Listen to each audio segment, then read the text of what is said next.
Sindikatuaren laburpena. 2025ko urriaren 25ean manifestazioa Madrilen. Estatuko herri eta komunitateko plataformek, koordinakundeek eta mugimendu pentsiodunek 7 urte baino gehiago daramatzagu kaletan pentsio publiko duinak eta nahikoak aldarrikatzen. Pentsioen balio handitzea eta murrizketak gelditzea lortu dugu, baina premiazko eta ezinbesteko aldarrikapen asko oraindik ez dira aintzat hartu, eta eraso berriak mahai gainean daude.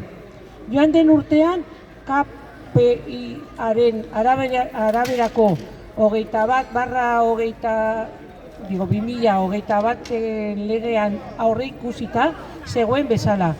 Errebalorizazioak balio gabetzea alegina egin zen omnibus dekretua sartu eta edo horren aurkako botoa emateagatik.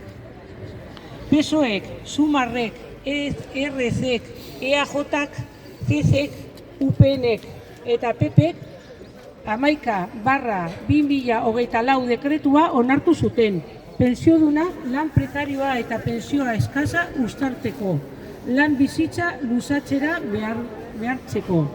Gainera, gerrako gastuak BPG-ren 5%raino igotzeko erabakiek murrizketak ekarri dituzte zerbitzu eta prestazioa publikoetan eta pentsioetan. Helburu horrekin, AIRF-ek azken txostena berrikusiko da pentsiodunei gastu militarrak ordaintzeko murrizketa gehiago behar ez zirela adierazten zuena. Aberastasuna gero eta